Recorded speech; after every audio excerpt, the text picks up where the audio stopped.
Good morning dear student. पिछले video में पढ़ा था प्राकृतिक वनस्पति के बारे में तथा इसके महत्व के बारे में। इस वीडियो में अपने पढ़ेंगे प्राकृतिक वनस्पति के प्रकार एवं उसका वितरण विश्व के संदर्भ में।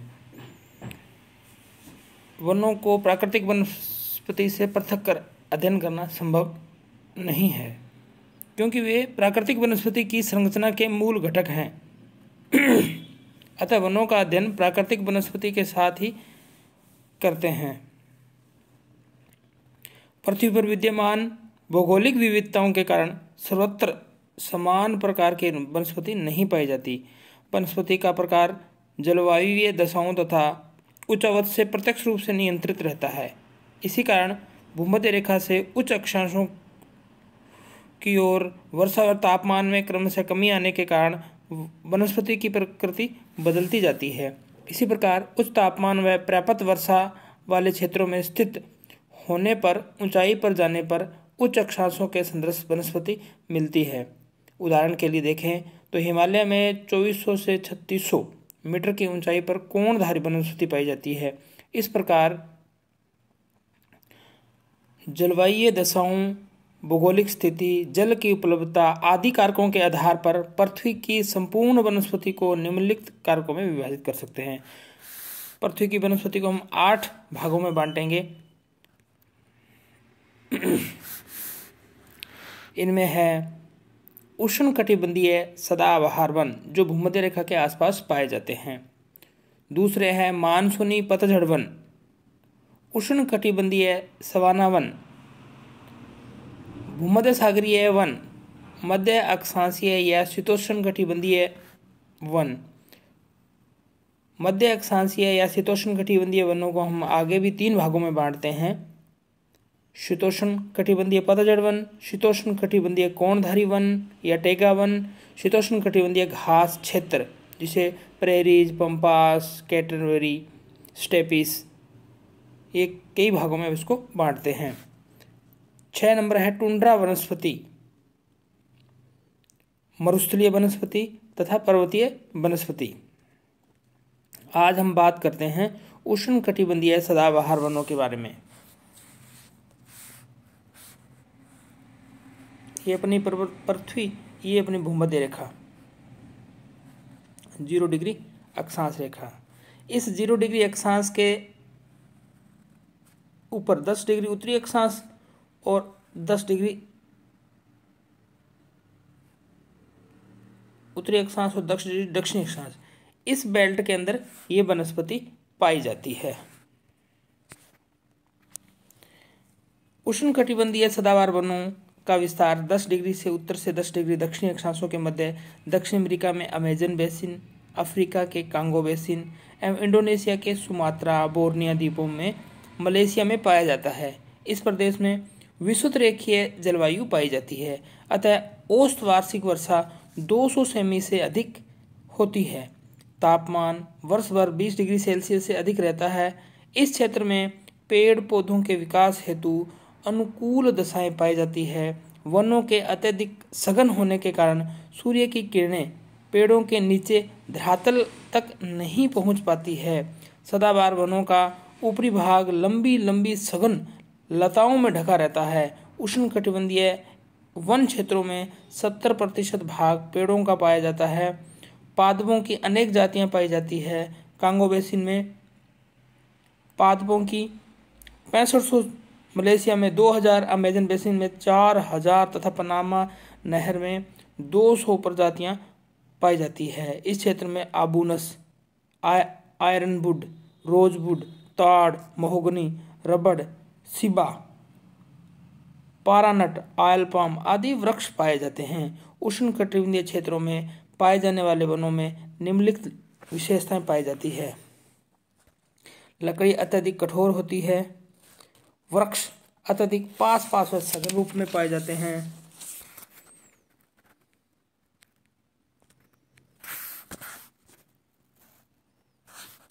इस क्षेत्र में एक साथ कई प्रजातियों के पेड़ पौधे एक साथ पाए जाते हैं। यहाँ वृक्ष लगभग 55 मीटर की ऊंचाई तक पाए जाते हैं। वृक्ष के नीचे अन्य छोटे छोटे वृक्ष तथा लताएं पाई जाती है। सदाबहार वनों का क्षेत्र विश्व में पाए जाने वाले चौड़ी पत्ती वाले वनों के कुल भाग के 1.6% भाग है। इस क्षेत्र में छोटे एवं बड़े पेड़ एक साथ पाए जाते हैं, अतः यहाँ वनों के ऊंचाई के आधार पर कई स्तर पाए जाते हैं। सदाबहार वनों में अत्यधिक संख्या में आरोही जैसे पौधे, लताएं, महालताएं तथा उपरियोही लताएं आदि एक साथ सघन रूप में पाई जाती है। उष्णकटिबंधीय सदाबहार वन ही एक उप प्रजाति कच्छ क्षेत्र में भी पाई जाने वाली कच्छ वनस्पति है, जो समुद्र के तटीय भाग में स्थित दलदली क्षेत्र में पाई जाती है। यह वन पानी में तैरते हुए दिखाई देते हैं। कच्छ वनस्पति की जड़ें जटा के गुच्छे की तरह होती है, जो पेड़ के तने को ऊपर की ओर उठाए रखती है। अधिकांश कच्छ वनस्पति जलोदभिद होती है। ये हैं उष्णकटिबंधीय सदाबहार वन। दूसरे प्रकार के वन हैं मानसूनी पतझड़ वन। मानसूनी क्षेत्र का विस्तार 12 डिग्री से 25 डिग्री उत्तरी व दक्षिणी अक्षांशों दोनों गोलार्धों में स्थित पश्चिमी द्वीप समूह भारत, दक्षिण पूर्वी एशिया के इंडोनेशिया, मलेशिया, अफ्रीका, उत्तरी ऑस्ट्रेलिया, ब्राजील, दक्षिण पूर्वी संयुक्त राज्य अमेरिका, फार्मोसा, दक्षिणी चीन आदि क्षेत्रों में पाया जाता है। इस क्षेत्र में होने वाली वर्षा का 90% भाग मानसूनी पवनों द्वारा होने वाली वर्षा द्वारा होता है। सूर्य की किरणों के सीधा एवं तिरछा पड़ने के कारण यहाँ ग्रीष्मकालीन तथा शीतकालीन ऋतुएं पाई जाती है। ग्रीष्मकालीन में औसत तापमान 27 डिग्री सेल्सियस से रहता है। शीतकाल में 10 डिग्री से 27 डिग्री के मध्य रहता है। वर्षा का वार्षिक औसत लगभग 150 सेमी पाया जाता है। मानसून क्षेत्र के इन सर्दियों की ऋतु में अपने पत्ते गिरा देते हैं, अतः इसी कारण इन्हें पतझड़ या पर्णपाती वन कहते हैं। मानसूनी वनों को ही हम क्या कह सकते हैं? पतझड़ या पर्णपाती वन। ये वन अधिक सघन तथा लंबे नहीं होते हैं। औसत ऊंचाई लगभग 30 मीटर तक पाई जाती है।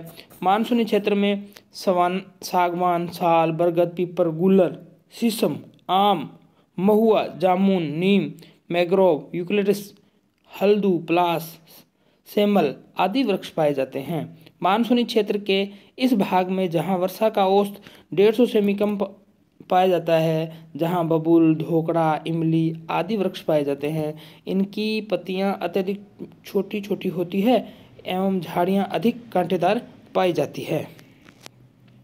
तीसरे प्रकार के वन हैं उष्णकटिबंधीय सवाना वनस्पति।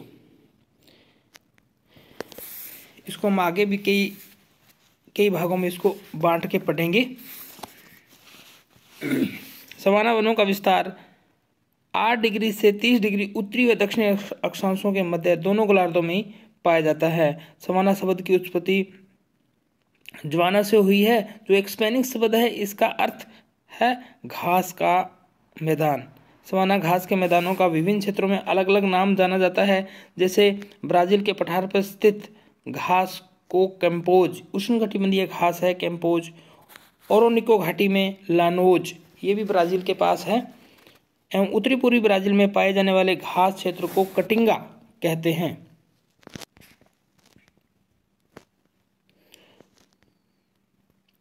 सवाना घास क्षेत्र महाद्वीपों के मध्य भाग में पाए जाते हैं। यहाँ वर्ष में क्रमिक रूप से शुष्क एवं आर्द्र जलवायु पाई जाती है। सवाना घास मैदान के क्षेत्र में ग्रीष्मकाल में औसत वार्षिक तापमान 32 डिग्री सेल्सियस तथा शीतकाल में 18 डिग्री सेल्सियस पाया जाता है। वर्षा केवल ग्रीष्म ऋतु में होती है। वर्षा का औसत 75 से 150 सेमी पाया जाता है। सवाना क्षेत्र में पाई जाने वाली जलवायु ऐसी होती है कि जहाँ केवल घास ही उगती है, पेड़ों का विकास नगण्य होता है। सवाना वनस्पति का विस्तार अफ्रीका, दक्षिण अमेरिका, ऑस्ट्रेलिया में पाया जाता है। अफ्रीकी क्षेत्र में सवाना का विस्तार पश्चिमी में गिनी तट से युगांडा, कीनिया एवं कांगो, अंगोला तक पाया जाता है। घास की लंबाई 3 मीटर तक पाई जाती है।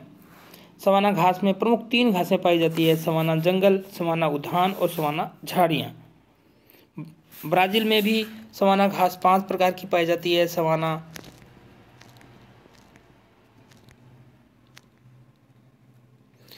सेरुडो, सवाना सेरुडो कैंपो स्वाना, कैंपो लिम्पो, पेंटेंट घास।